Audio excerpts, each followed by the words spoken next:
사람들은 우리를 떠날 수 있습니다. 또 돈도 우리를 떠나갈 수 있고요. 건강도 우리를 떠나갈 수 있지만 하나님은 우리를 떠나지 않으신다고 약속하셨습니다. 그 약속의 말씀을 붙잡고 오늘도 하나님 안에 굳건하게 서시기를 간절히 축복합니다. 귀한 찬양 감사드립니다. 오늘은 종교개혁을 기념하는 주일입니다. 흔히 우리가 말하기를 개신교는 이 카톨릭에서 빠져나온 종교라는 인식을 가지고 있습니다. 그래서 마치 이렇게 카톨릭은 큰 집 같고 개신교는 작은 집 같은 그런 분위기가 형성되어 있는데, 사실 엄밀하게 말하면 원래 교회는 예수님께서 세우신 하나의 교회죠. 그런데 중세시대에 교회가 너무 타락하고 변질되다 보니까 성경적인 참 교회의 모습을 회복하고자 했던 운동이 종교개혁이며, 그래서 바른 교회의 모습을 찾아나가는 교회가 바로 개신교회이고 보통 개혁교회라고 부르기도 합니다. 물론 이 지상의 교회는 아무리 개혁됐다 할지라도 완전할 수 없습니다. 주님 다시 오시기 전까지는 절대로 완전할 수 없습니다. 그래서 한번 개혁된 교회는 끊임없이 개혁되는 것이 중요합니다. 그런데 이 개혁의 출발점이 무엇일까요? 바로 성경입니다. 루터가 로마서를 읽다가 이 카톨릭의 가르침이 잘못됐구나, 그 지점들을 발견하고, 특별히 구원을 받는 것이 인간의 공로나 업적에 있는 것이 아니라 오직 예수 그리스도에 근거한 것이라고 하는 것을 깨달은 것처럼 우리는 끊임없이 성경을 읽으면서 교회의 참된 모습을 찾아가려고 애를 써야 하는 것입니다. 우리는 이미 지난 수요일 공개 강좌를 통해서 중세시대의 타락한 교회의 모습을 살펴보았습니다. 그런데 안타깝게도 그 모습들이 역사를 통해서 보면 반복되어져 왔고, 또 오늘날에도 여전히 반복되고 있다는 사실을 보았습니다. 그래서 예수님께서 말씀하신 것처럼 지금 우리 시대가 마귀가 우는 사자처럼 두루 다니면서 삼킬 자를 찾고 있기 때문에 깨어 있어야 하는 것입니다. 깨어 있다라고 하는 것은 하나님 앞에 기도한다는 것이고, 또 이 기도한다는 것이 그냥 내 마음대로 기도하는 것이 아니고요. 성경에 약속한 그 내용을 붙잡고 기도하는 것을 말하는데요. 그래서 우리가 성경을 읽을 때 이 성경을 관통하는 중심 사상이 무엇인가, 그 관점을 가지고 성경을 읽는 것이 중요합니다.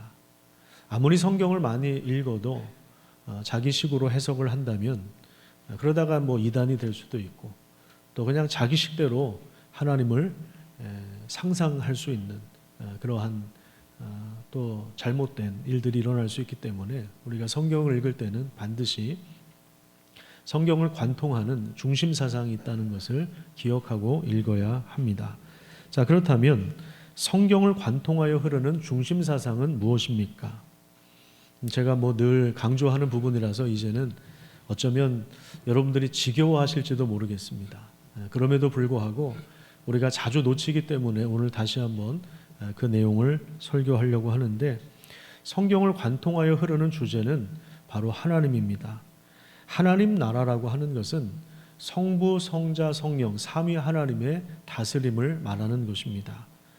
오늘 이제 우리가 다니엘서를 살펴보게 될 텐데, 본격적으로 이제 다니엘서를 설교하기 전에 창세기부터 하나님의 그 계획하신 바가 무엇인가, 하나님께서 세우시려고 하는 그 나라의 특성들이 무엇인가를 한번 쭉 한번 좀 살펴보도록 하겠습니다. 우선 여러분, 창세기를 통해서 하나님께서 우리에게 제일 먼저 말씀하신 바가 뭐냐면 하나님이 온 우주 만물을 창조하셨다는 것을 말합니다.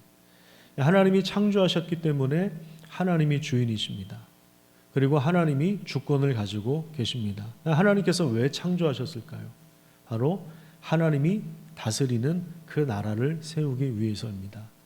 그 다음에 12장에 가보면 아브라함을 불러서 약속하시는 내용이 나오죠.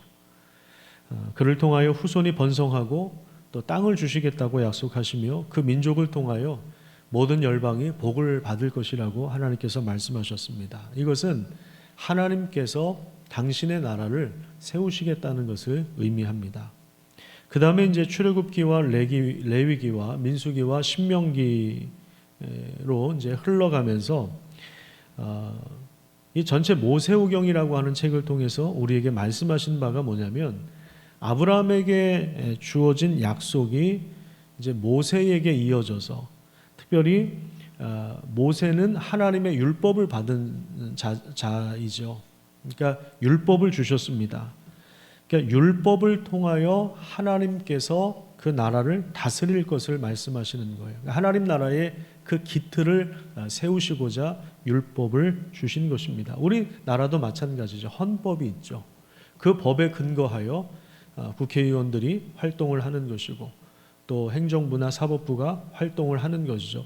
나라가 그런 법이 없으면 아비규환이 될 수밖에 없습니다. 뭐 아수라장이 될 수밖에 없죠. 하나님 나라도 마찬가지입니다. 기준이 있어야 되는데 그것이 바로 율법이에요. 그래서 율법을 우리가 잘 공부하면 이것이 하나님의 성품이구나. 하나님은 이렇게 세상을 다스리는구나 라는 것을 알게 되는 것입니다. 그 다음에 이제 모세의 리더십이 누구에게로 넘어갔죠? 여호수아입니다. 그래서 여호수아는 하나님께서 약속하신 그 가나안 땅을 정복합니다. 그 이야기가 여호수아서와 그 다음에 사사기를 통해서 이어지는데 특별히 사사기에 들어서면 백성들이 그 율법을 버립니다. 그러니까 기준이 없어져 버려요. 그래서 자기 소견에 옳은 대로 살아서 크게 혼란스러웠던 그러한 시대였습니다. 그 다음에 나오는 책이 이제 사무엘서입니다. 사무엘서를 통해서 마지막 사사 시대를 지나면서 백성들이 왕을 요구하는 장면이 나옵니다. 다른 나라를 보니까 너무나도 왕이 멋있어요. 앞장서서 전쟁을 수행하는 모습을 보면서 너무 좋은 거예요. 우리에게도 왕을 세워주십시오. 그렇게 사무엘, 마지막 선지자에게 그리고 사사 역할을 했던 사무엘에게 그렇게 요청을 하죠. 우리도 다른 나라처럼 이거 자체가 율법의 기준을 둔 것이 아니라 다른 나라의 기준을 두고 살아갔다는 것을 의미합니다.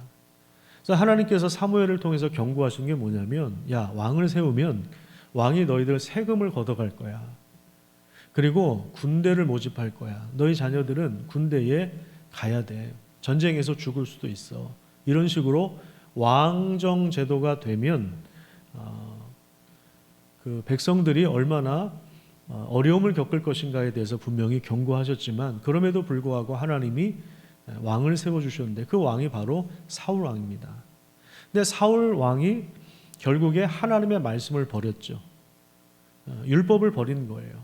그래서 하나님이 패하십니다. 뭐 바로 패하신 건 아니에요. 그런데 영향력이 없어져 버려요. 40년 동안 다스리긴 했는데 나중에는 영향력이 없어져 버립니다. 그러니까 직분은 가지고 있는데 영향력은 없어져 버리는 거예요. 이게 사실은 굉장히 무서운 거예요. 굉장히 무서운 겁니다. 그래서 이제 세워진 두 번째 왕이 누굽니까? 바로 다윗이죠. 우리가 살펴본 바에 의하면 다윗의 나라가 점점 강성해졌습니다. 하나님께서 복을 주셨고 주변 나라를 정복하기 시작했고 조공을 바쳤고요. 그래서 영토도 확장이 되고 그리고 무엇보다도 다윗은 정의와 공의로 나라를 다스렸습니다. 이 정의와 공의가 어디서 나왔겠어요? 바로 율법에서 나온 거죠. 그 하나님의 다스림에서 나온 것입니다. 그래서 다윗이 하나님의 다스림을 받는 존재가 되었고, 그러니까 율법의 말씀을 준행하는 자가 되어서 그것을 중심으로 그것을 기준으로 나라를 경영하니까 나라가 복되게 세워지는 거예요.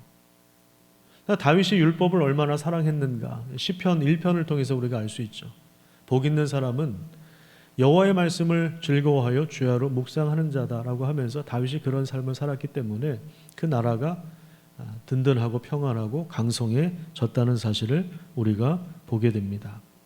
그리고 여기서 이제 중요한 사무엘서에서 중요한 것 중에 하나는 바로 다윗 언약이죠. 하나님께서 다윗에게 언약을 맺어 주셨어요. 그 언약의 내용이 무엇이었습니까? 다윗의 후손들을 통하여 영원히 왕위가 견고하겠다. 이렇게 말씀하셨어요. 자, 그런데 바로 그 다음 솔로몬 왕 때에 내분이 일어나죠.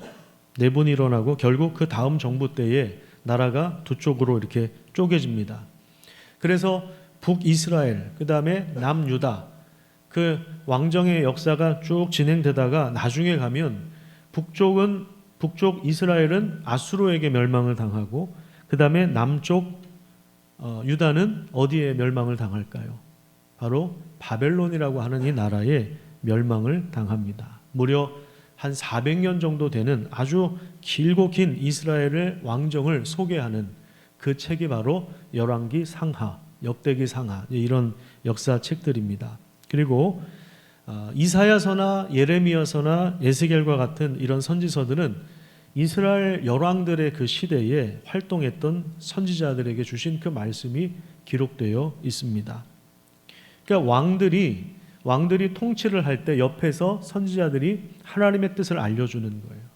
왜? 그렇게 통치를 해야만 그 나라가 하나님이 세우시는 나라가 되니까. 그죠? 그러니까 이제 선지자들을 보내셔서 이렇게 왕들에게 그 메시지를 전달해 주는 것입니다.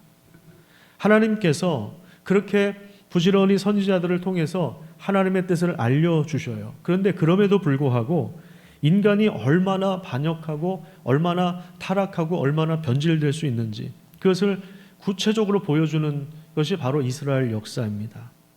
그래서 나중에 어떻게 됩니까? 그 결과가 뭡니까?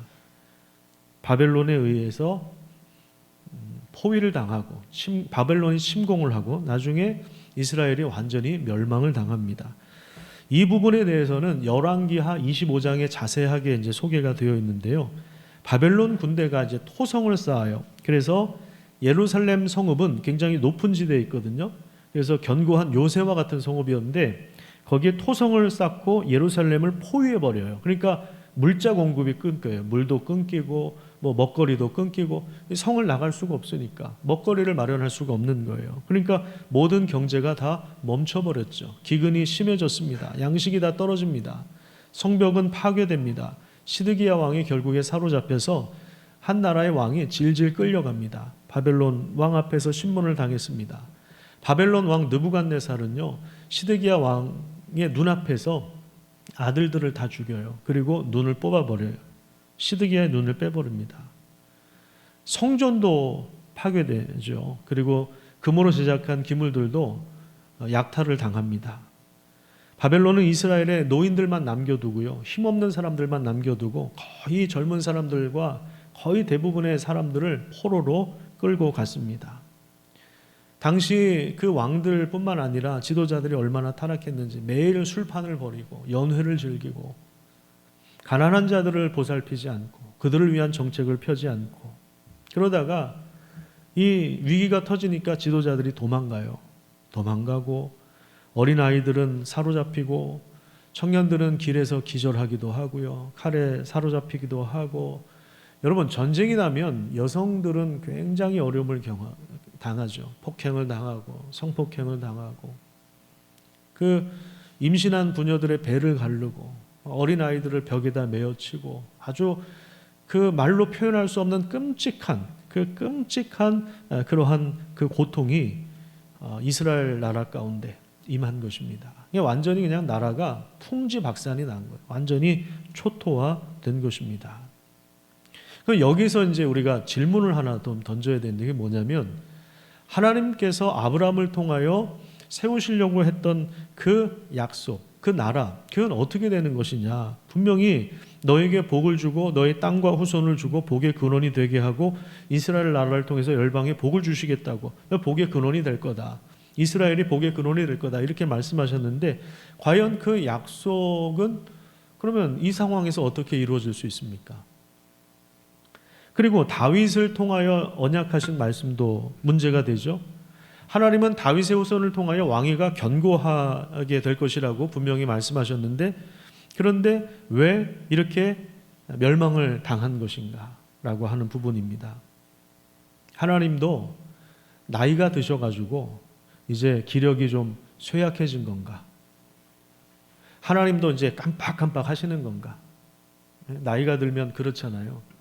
뭐 단어가 생각이 안 나고, 잘 잊어버리고 깜빡깜빡하고, 내가 이쪽 방에 왔는데 뭐 하러 왔지? 가끔 그런 생각 들고 막 그러지 않습니까? 가끔 길을 가는데 내가 지금 어디 가고 있지? 막 이런 생각 드는 것처럼, 우리가 나이가 들면 이 퇴화되는 것처럼 하나님도 그러신 건가? 하나님이 깜빡 잊으신 건가? 아니면 바벨론의 신보다 하나님이 약해서 멸망을 당한 건가? 이렇게 당시 사람들이 질문을 던지지 않았겠습니까? 이 부분을 해결할 수 있는 열쇠가 오늘 본문에 나옵니다. 오늘 본문 다시 한번 보시면은요, 유다 왕 여호야김이 다스린 지 3년이 되는 해에 바벨론 왕 느부갓네살이 예루살렘에 이르러 성을 에워쌌더니, 자, 2절을 자세히 한번 보십시오. 누가 넘겼다고 이야기합니까? 하나님께서 이스라엘을, 남유다를 바벨론에게 넘겼다, 그 얘기예요. 하나님이 바벨론에게 멸망을 당하도록 넘겨주셨다, 이 말이에요. 하나님이 이스라엘을 잊은 것이 아니고 깜빡하신 것도 아니고 언약을 지킬 힘이 없어서 포기하신 것도 아니고 바벨론의 신보다 약해서도 아니고, 오히려 하나님이 주권을 가지고 바벨론에게 이스라엘을 넘겨주셨다, 이 말입니다. 다윗 언약을 자세히 살펴보면 이런 내용이 나옵니다. 나는 그에게 아버지가 되고 그는 내게 아들이 되리니 그가 만일 죄를 범하면. 여러분, 이게 죄냐 아니냐, 그 기준이 뭡니까? 그게 바로 율법이죠. 우리가 예배 때마다 교독하는 십계명이죠. 간음하지 말라, 기준이 명확한 거거든요. 도둑질하지 말라, 부모를 공경하라, 기준이 명확하거든요. 하나님 나라의 그 율법, 하나님 나라를 세워가시기 위한 그 율법을 통하여 우리에게 주신 기준이 명확하거든요. 죄를 범했다라고 하는 것은 율법을 결국 버렸다는 것을 말하는 거예요. 그러면 어떻게 합니까? 사람의 매와 인생 채찍으로. 다시 한번 좀 띄워주세요. 죄를 범하면 내가 사람의 매와 인생 채찍으로 징계하시겠다, 이렇게 말씀하셨습니다. 누구를 통해서? 바벨론을 통해서 사람의 매와 인생 채찍을 드신 것입니다. 여러분, 징계하는 목적은 뭡니까? 그냥 벌 주는 데 목적이 있는 것이 아니라, 징계라고 하는 것은 고쳐서 새롭게 하신다는 것을 의미합니다. 지금 이스라엘 상태가 후시딘 발라서 날 수 있는 상태가 아니라는 거예요. 데일밴드 붙여가지고 반창고 붙여가지고 날 수 있는 상태가 아니라는 거예요. 대수술이 필요한 거예요. 나라 전체적으로 대수술이 필요한 거예요. 그래서 하나님께서 바벨론에게 넘겨주셨다는 거예요. 하나님이 징계하셨다는 거죠.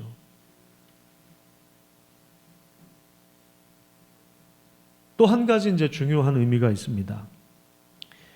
하나님께서 이스라엘을 바벨론에게 넘겨주셨다는 것은 하나님이 세우시는 나라의 지경이 이스라엘이라고 하는 팔레스타인 지역의 영토와 유대 민족에 국한된 것이 아니라고 하는 것을 보여주는 거예요. 이스라엘 사람들은 무슨 생각을 가졌냐면 자기네들이 선민이라고 생각했어요. 그래서 자신들을 중심으로 이스라엘이라고 하는 영토 안에 하나님 나라가 세워진다고 그렇게 생각을 했습니다.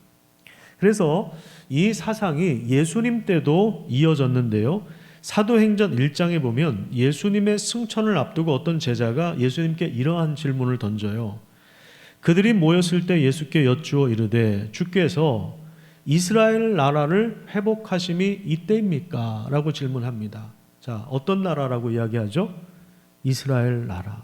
그러니까 그들이 생각하는 하나님 나라는 바로 자기들 나라를 말하는, 이스라엘 나라를 말하는, 하나님 나라를 이스라엘 나라로 한정해서 유대 민족으로 한정해서 생각하는 거예요. 그런데 예수님께서 뭐라고 하셨어요?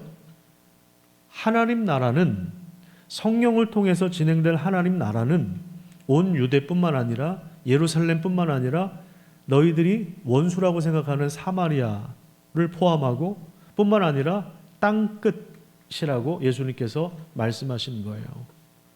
물론 아브라함에게 주어진 말씀이 가나안 땅이라고 하는 이스라엘 영토에서 또 이스라엘 민족을 중심으로 형성되기 시작했으나, 그런데 하나님이 세우시는 나라는 거기에 머무는 것이 아니라 이스라엘의 경계를 넘어서는 것이며, 그래서 하나님의 다스림은, 하나님의 통치는 전 우주적이라고 하는 사실을 예수님께서 말씀하신 것입니다. 그런 면에서 볼 때 하나님께서 이스라엘을 바벨론 군대에 넘겨주신 사건은 하나님의 통치가 이스라엘 땅에 국한된 것이 아니라 열방을 향하고 있다는 것을 보여주고 있는 것입니다. 그러니까 우리가 이 지점을 잘 생각해야 되는 거예요. 아까 장로님께서 그런 기도를 하셨는데 저도 새벽에 그 뉴스를 듣고 정말 저는 처음에 믿지를 못했어요. 어떻게 이러한 사고가 일어날 수 있나. 너무 저는 사실 이걸 받아들이기가 어려웠어요. 그 가족들을 위해서, 그 부상당한 치료하는 그 청년들을 위해서 우리가 기도하는 이유가 무엇입니까? 하나님은 교회 안에만 계신 분이 아니라는 거죠. 지금 사고를 수습하는 현장에도 하나님은 함께 하시는 거예요.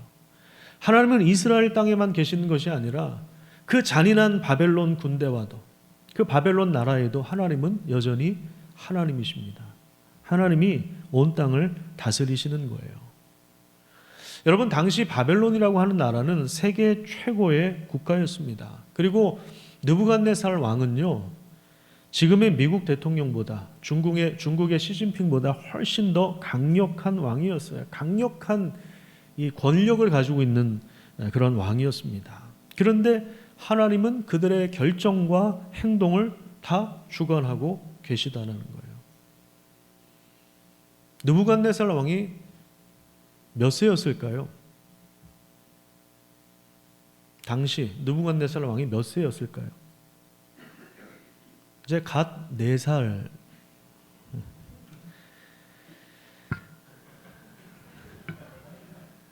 네. 4살이 제일 무섭죠, 사실. 4살. 엄마들은 4살이 제일 무서운 것 같아요. 엄마들 입장에서는. 하나님 앞에서는 갓 4살밖에 안 된 별거 아니라는 거예요. 대단한 제국의 왕이었습니다. 그런데 하나님 볼 때는 하나님이 세우실 권한도 있고 또 하나님이 패하시기도 하신다는 거예요. 제국을 일으키기도 하시고 제국을 패하기도 하시는 거예요. 여러분, 살다 보면요, 하나님보다 더 커 보이는 게 많아요. 하나님보다 더 커 보이는 게 많습니다. 그래서 참 두렵습니다. 어쩔 때는 이 세상이 하나님보다 더 커 보여요. 우리가 세상에서 성공하는 것이 하나님보다 더 좋아 보일 때도 있습니다. 내가 겪는 문제가 하나님보다 더 커 보일 때가 있습니다. 하지만 다니엘서는요, 우리가 직면한 그 현실 너머에 그 무엇인가가 있다는 것을 알려줍니다. 당시 포로로 끌려간 사람들 중에 다니엘과 세 친구가 소개됩니다. 이들은 왕족이고 귀족이었습니다. 집안 배경뿐만 아니라 학벌이 좋고 나중에 이제 곧 있으면 이들이 이제 10대로 이제 추정을 하는데 이스라엘 정부를 위해서 아마 높은 자리가 보장된 사람들이었을 거예요. 그런데 그러면 뭐합니까? 나라가 망했는데요. 좋은 스펙이 무슨 소용입니까? 좋은 집안 배경이 무슨 소용이에요? 나라가 망했는데. 그러니까 자신들이 누리던 혜택, 앞으로 누릴 수 있는 그 권력과 혜택이 다 무용지물이 된 거예요. 그들은 급작스럽게 고향에서 1600km 정도 떨어진 지금의 중동 땅으로, 이방인의 땅으로, 우상 숭배가 가득한 땅으로, 전혀 다른 언어와 문화가 지배하는 곳으로 유배당합니다. 포로로 끌려갑니다. 여러분, 그 당시 이들 입장에서 볼 때 자기 조국에서 청년들이 길에서 죽고 여자들이 성폭행을 당하고 임신한 사람들이 어려움을 겪고 자기 나라가 조국이 풍지박산 난 그 꼴을, 그 비참한 상황을, 끔찍한 상황을 목격하고 그리고 포로로 1600km를 걸어서 그 중동 땅을 걸어서 불 가운데로 지나가고 물 가운데로 지나갈 때 얼마나 무서웠겠습니까? 얼마나 무서웠겠어요? 얼마나 큰 트라우마였겠습니까? 얼마나 큰 충격이었겠어요. 그런데 그럼에도 불구하고 하나님이 말씀하시는 거예요.